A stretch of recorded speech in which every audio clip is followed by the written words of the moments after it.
Entonces, muchachos, muy buenas tardes. Damos inicio al video de la práctica dirigida número 3. Va a ser la primera parte y vamos a comenzar rápidamente. Bueno, primero vamos a admitir a uno de sus compañeros que acaba de entrar y voy a proceder muy rápido con la explicación de cómo resolver esto porque Richard ya lo abordó muy bien en el video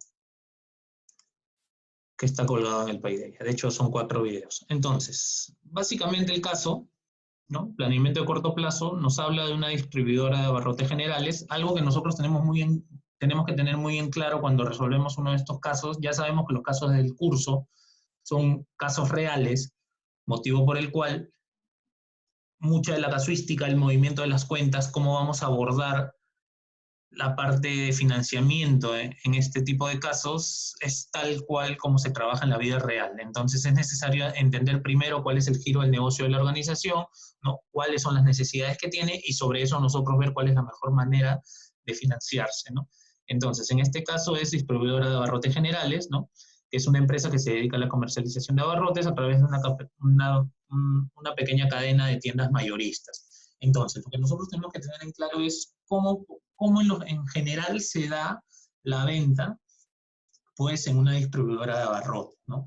¿Hay estacionalidad? ¿No hay estacionalidad? Esto es muy importante porque va a depender de esto, ¿no? De los picos en los niveles de venta y también en los niveles de compras para poder determinar cuál va a ser mi base para solicitar las líneas de crédito bancarias, ¿no? Que era algo lo que veían en el video con el profesor Bertolotto cuando preparó el introductorio, lo que han visto en clase con el profesor Leandro y lo que han visto un poco conmigo en la práctica dirigida anterior. Y eso nos damos cuenta rápidamente al momento de ver su histórico de ventas, ¿no? Como podemos apreciar en el primer trimestre, en el segundo y en el tercero, las ventas más o menos vienen desarrollándose en un mismo nivel. Sin embargo, en diciembre tenemos pues que prácticamente las ventas se han duplicado, ¿no? Y muy fácil para nosotros poder saber cuál es el motivo por el cual las ventas de este tipo de empresas se han duplicado en el último trimestre. Básicamente en el mes de diciembre. Porque ¿qué tenemos en el mes de diciembre? Chicos, ¿cuál creen que ustedes es el principal motivo por los cuales las ventas han crecido tanto en el tercer trimestre, específicamente en diciembre, ¿no? A ver, alguien que me pueda decir. Navidad. ¿Perdón? Navidad. Efectivamente, por Navidad. ¿Qué es lo que pasa normalmente con las empresas en el Perú? ¿Qué dan en Navidad a sus trabajadores? Aguinaldo y una canasta de víveres. Efectivamente, un aguinaldo, ¿no? Además de su gratificación, una canasta de víveres.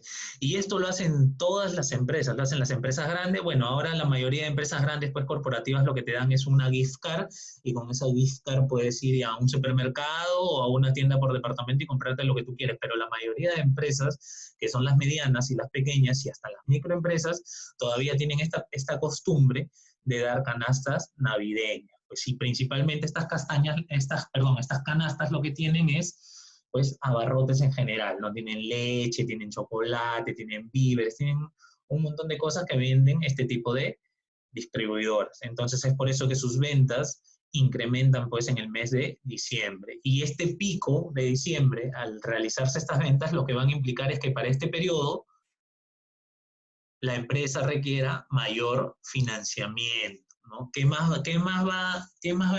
va a impactar esto? Que para poder tener el nivel de ventas en diciembre, en los meses previos, noviembre, octubre, la empresa tenga que realizar fuertes compras, con los cuales los pagos también se van a incrementar. Entonces, es muy importante pues la negociación que van a tener ellos con los proveedores y el crédito que le van a otorgar a sus clientes. Y básicamente sus necesidades de financiamiento más fuertes van a estar en este periodo, porque es donde sus ventas han crecido. Incluso para poder competir con la competencia y para poder venderle a empresas van a tener que otorgar crédito, ¿no?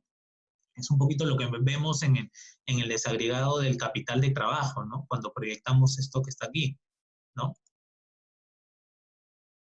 Tenemos los días que son de crédito y tenemos el volumen de las cuentas por cobrar. Vean ustedes, en el primer trimestre 120, ¿no? En el segundo 180, en el tercero 350 y en el cuarto, efectivamente, como podemos apreciar, dado que el nivel de ventas ha crecido, tenemos que ha subido hasta 550, ¿no? Y este punto es relevante, es muy importante porque es el giro de negocio de esta empresa, ¿no? En el caso de Tiendas F habíamos visto que los picos se daban pues tanto en julio como en diciembre, ¿no? Dado que las personas cobran su gratificación y como cobran su gratificación pues suelen realizar mayores compras en estos periodos. Incluso está por ahí queda pendiente el mes de mayo, ¿no? Que es el Día de la Madre, que normalmente se suelen regalar artefactos y este tipo de cosas. Entonces es muy importante conocer cuál es el ciclo operativo, cuál es el ciclo efectivo de la organización, y esto va a depender mucho de la estacionalidad del negocio. Entonces nosotros tenemos que entender, cuando lleguen a su práctica calificada y a su examen parcial, lo que tienen que tener en claro es qué tipo de empresa me está tocando, ¿no? Y sobre eso poder yo entender un poquito cómo funciona este negocio y sobre eso empezar a proyectar. Si yo voy y proyecto simplemente porque veo números, me estoy mecanizando, porque puede ser que me toque otro tipo de negocio en el cual las cosas sean totalmente distintas y no voy a saber cómo resolverlo. Entonces es importante meterse de lleno al negocio, saber qué es lo que me están pidiendo y sobre eso empezar a proyectar. Entonces, una vez que tenemos una idea general de cómo es este negocio de la venta de artículos, ¿no? En una tienda de abarrotes, sabemos que va a haber estacionalidad en las ventas, sabemos que previamente vamos a estar realizando fuertes compras para estar bien abastecidos y sabemos también que esta empresa tiene que invertir mucho en el acondicionamiento de sus tiendas, tiene que invertir mucho en los equipos, va a invertir mucho, por ejemplo, en lo que son frigoríficos para poder mantener su mercadería, que es perecible, va a tener que invertir mucho también en todo lo que es pues, material de metalmecánica, que es importante, que este rubro también es muy importante, que está creciendo fuerte en los últimos años. Entonces, hay negocios pues que tienen fuerte relación con otros negocios, ¿no? Hay demandas pues que dependientes de otros negocios. En este caso depende mucho de cómo es que trabaja pues el sector empresarial peruano, ¿no? Que es por lo general en diciembre se suele dar una canasta y es por eso que su pico de ventas se da pues en el último trimestre, específicamente en el mes de diciembre, ¿no? Y hago acá también remembranza un poquito al caso de Tiendas F, que teníamos que los picos eran en el segundo y en el cuarto trimestre. ¿Por qué? Porque se cobraba gratificaciones y también en el mes de mayo pues el Día de la Madre y eso hacía que se regalen más electrodomésticos. Entonces es importante conocer eso. Ese sería mi primer consejo de cara a su práctica calificada. Voy a ir, conforme vayamos viendo este caso, ya que Richard lo abordó muy bien, voy a ir rápido en algunas partes, pero sí me gustaría dejar pues claro que es primordial conocer el negocio, ¿no? Entonces, lo que me dice el caso rápidamente con las ventas es que estas van a crecer 10% respecto de su trimestre del año anterior, ¿no? Entonces, por eso vemos acá que para el primer trimestre del 2009 multiplicamos por 1.1, que es el incremento del 10% del 2008, 1. Y así sucesivamente lo trabajamos para los demás periodos, ¿no? Para el segundo trimestre, para el tercero y para el cuarto, ¿no? Multiplicado por este incremento de ventas en 10%, que es lo que me está diciendo el texto, pues, ¿no? El texto me está hablando de un incremento de las ventas, ¿no? Me dice acá, estimándose en 10% anual para los próximos 10 años. Entonces es importante tener en cuenta estas cosas. Me dice también que el margen bruto se va a mantener. ¿Y qué es el margen bruto? Pues es la utilidad bruta entre las ventas. Entonces, si ese margen se va a mantener, quiere decir que se va a seguir marginando lo mismo. Entonces, lo que hacemos acá es calcular primero cuál es ese margen y ese margen multiplicarlo por las ventas. Y simplemente por una resta calculamos cuál es el costo de ventas. Esto va a depender muchas veces, en algunos casos les van a dar como dato el costo de ventas y ustedes tienen que calcular la utilidad bruta. En este caso les están pidiendo que calculen primero la utilidad bruta y sobre eso calcular cuál va a ser la utilidad. Luego tenemos los gastos operativos, ¿no? Tenemos la depreciación, tenemos los gastos fijos desembolsables y tenemos los gastos variables. Sobre estos fijos desembolsables, el caso me dice que van a tener un incremento de 5%, ¿no? Respecto de su trimestre homólogo, ¿no? Entonces va a aumentar del 18.1, ¿no? Perdón, del 2008.1 al 2009.1 en 5% y así sucesivamente. Para el 2009.2 va a aumentar en 5% lo que teníamos en 2008.2. Y algo que ustedes tienen que notar siempre que proyecten este tipo de casos, ¿no? Cuando hay un foco muy marcado en lo que es la estacionalidad de las ventas, eso va a repercutir muy fuerte en lo que es el negocio. Y en este caso repercute mucho en los gastos fijos desembolsables. Vean cómo ha crecido, ¿no? Tenemos que en el 2009 se viene manteniendo un orden de 63.000 y en el trimestre 4 está subido a casi 80.000. Y eso se debe básicamente a que se ha contratado más personal, ¿no?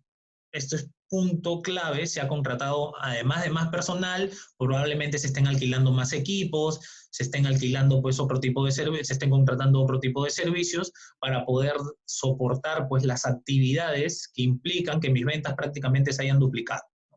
Entonces, este punto es importante, muy, muy, muy importante, no solo para el área de finanzas, muy importante para los recursos humanos, porque previamente a llegar al mes de diciembre ya tienen que ir pensando en reclutar personal para estas fechas, ¿no? Es decir, por un plazo específico. Es mucho lo que hacen las tiendas por departamento, lo que hacen los retail, ¿no? Por ejemplo, Saga Falabella, Ripley, para las fechas de julio, de diciembre, especialmente en Navidad, pues contratan personal por 2 meses, por 3 meses, ¿no? Y es ahí donde su planilla se incrementa, pero es posible hacerlo porque sus ventas han aumentado. Lo mismo ocurre con esta distribuidora de abarrotes. Dado que sus ventas van a crecer, necesitan contratar más personal, necesitan contratar más servicios, probablemente alquilar equipos, ¿no? Y es por eso que sus gastos fijos desembolsables han aumentado. Entonces, esto es importante para las personas que van para recursos humanos, tener mapeado y de manera anticipada poder entregar al departamento de finanzas cuáles son las proyecciones que van a haber en la contratación de personal. Y para eso han tenido que reunirse previamente con el departamento comercial, quienes son los que van a dar las premisas de ventas y en base pues a la productividad proyectada de recursos humanos, pues se va a tener que contratar más personal. Y todo esto lo va a consolidar el área de finanzas, ¿no? Y logística también es importante, porque aquellos servicios adicionales, aquellas labores que se le van a pedir a terceros, ¿no? O aquellos nuevos contratos que se van a realizar específicamente para estos periodos, es el departamento de logística, ¿no? Y en este caso el área de compras en específico, quien tiene que negociar todo este tipo de cosas, ¿no?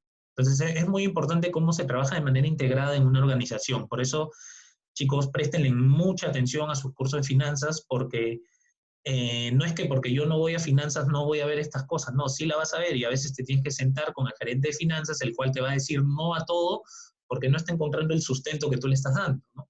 La idea puede ser muy buena, puede ser muy bonita, pero si no tiene un sustento pues numérico que después va a traer pues resultados a la organización, va a ser bien complicado realizarlo, ¿no? Entonces, si conocemos estas cosas y le podemos dar un sustento adecuado, la negociación interna pues es fructífera y ustedes hacen su trabajo más rápido y tienen más tiempo en la innovación para, en lugar de estar sustentando cosas pues que deberían caer de madura, ¿no?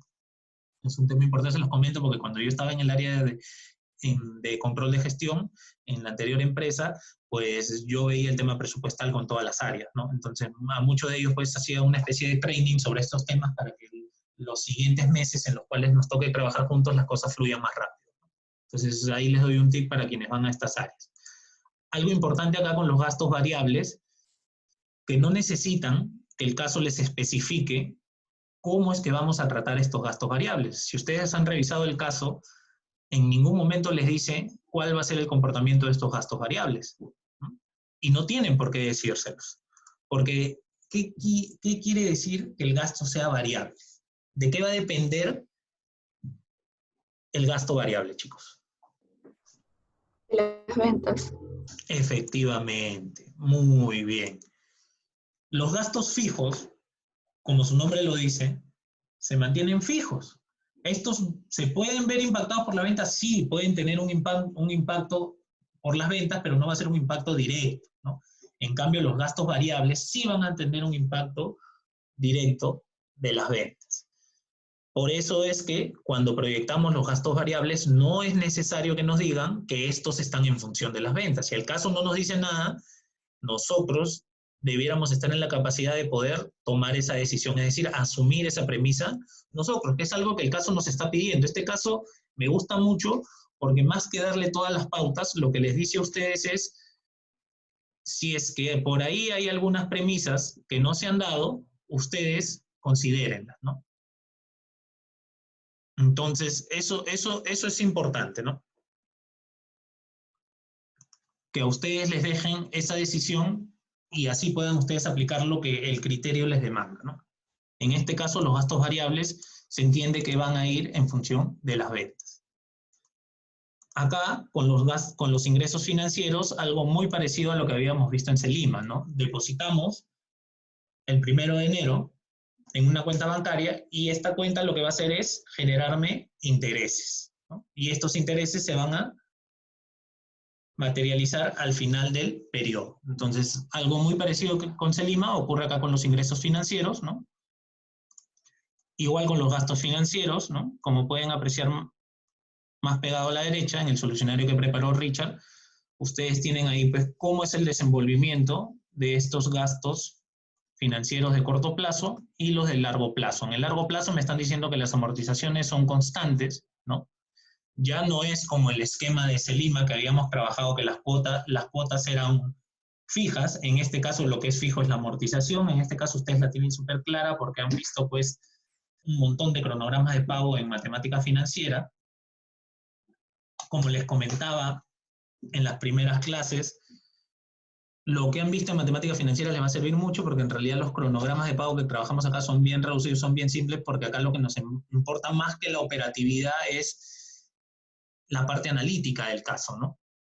Entonces, esto es sencillo porque les dan ya las amortizaciones, los intereses lo van a calcular sobre el saldo, ¿no?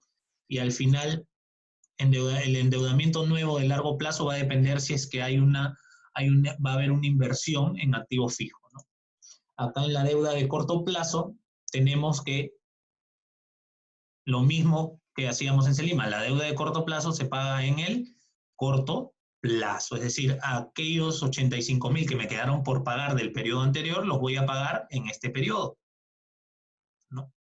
Y si me pido nuevo endeudamiento en el 2009-1, lo voy a tener que pagar en el 2009-2. Tal y como estamos apreciando en el caso, ¿no? No ha sido necesario pedir deuda y vamos a ver por qué. Entonces, luego de haber calculado mis ingresos, gastos financieros, tenemos mi utilidad imponible, tenemos el impuesto a la renta, que en realidad me están dando ya cuál va a ser el porcentaje, me están diciendo que se mantiene el pago del impuesto a la renta, ¿no? Y con eso tenemos nuestra utilidad neta.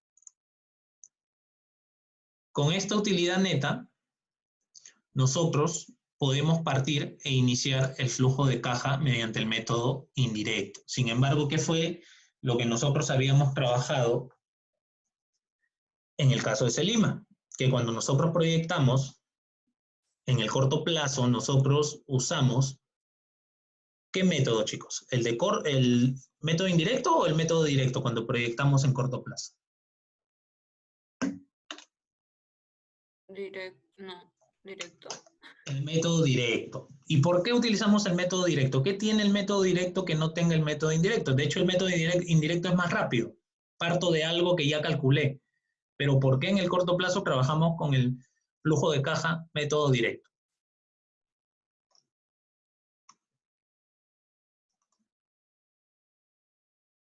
Irving, ¿por qué trabajamos con el flujo de caja método directo en proyecciones de corto plazo?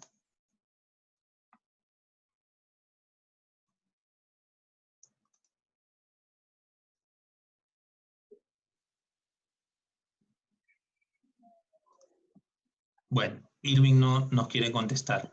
Leonardo, ¿por qué utilizamos el método directo?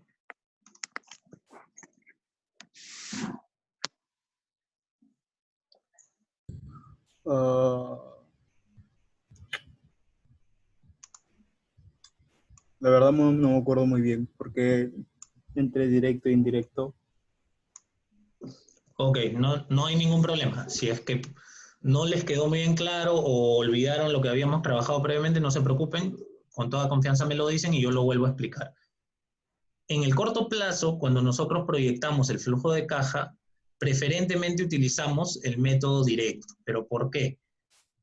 Básicamente porque el método directo me permite a mí abrir las cuentas, ¿no? Si bien en el método indirecto yo parto de la utilidad neta y voy haciendo ajustes como la depreciación, como la variación de capital de trabajo y la variación del capital de trabajo no operativo y voy agregando el resto de cuentas que me quedan pendientes, en el flujo de caja directo no hacemos eso, no realizamos ajustes, sino partimos de las cobranzas, es decir, únicamente utilizamos aquellos flujos que me representan ingreso o salida de efectivo. Y lo hacemos de esa manera porque en el corto plazo lo que a nosotros nos interesa visualizar son las necesidades de financiamiento. Pero las necesidades de financiamiento producto ¿de qué? De las operaciones que realizamos. Recuerden lo que habíamos visto en las clases anteriores. En el largo plazo yo financio ¿qué? Activo fijo, proyectos, ¿no? Pero en el corto plazo, ¿qué financio yo? Capital de trabajo.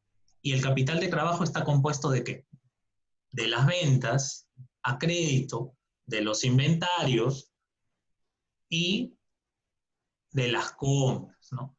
Y que me generan cuentas por pagar comerciales. Entonces, como todo este financiamiento se da en el corto plazo, cuando yo trabajo con el método indirecto, yo no puedo visualizar exactamente aquí qué partida, si son mis ingresos, es decir, si son mis cobranzas o si son mis pagos los que me están generando aquel déficit o superávit de tesorería. Simplemente yo acá aparto de la utilidad neta y voy haciendo pequeños ajustes. Sin embargo, en el método directo yo puedo visualizar cuáles son aquellas partidas que me están generando ingresos y cuáles son las que me están generando salidas de efectivo de una manera más amplia. Por eso es que acá trabajamos con las cobranzas y los pagos. Y si se dan cuenta acá, un análisis de las cobranzas y los pagos, nos damos cuenta que para el primer trimestre, pues, tenemos exceso de liquidez. Porque vean, hemos cobrado lo que no cobramos el periodo anterior. Recuerden cómo funcionaban las cobranzas, ¿no?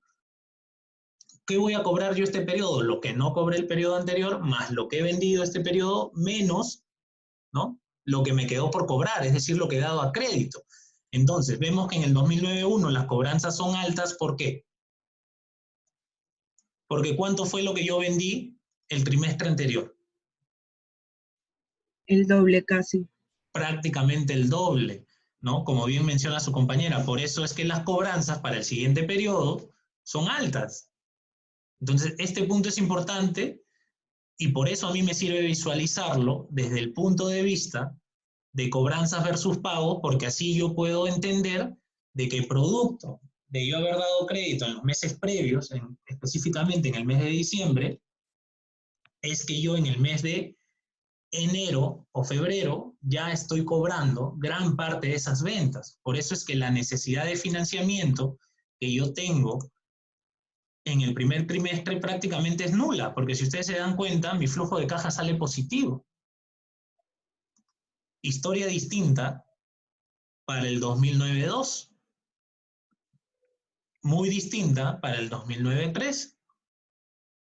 Y prácticamente yo diría que hasta no es tan bueno que se haya generado un flujo de caja tan bajo en el cuarto trimestre, pero el negocio funciona así.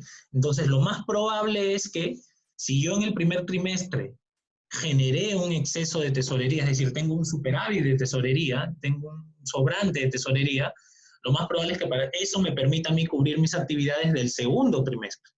Y yo en el segundo trimestre probablemente no necesite financiarme.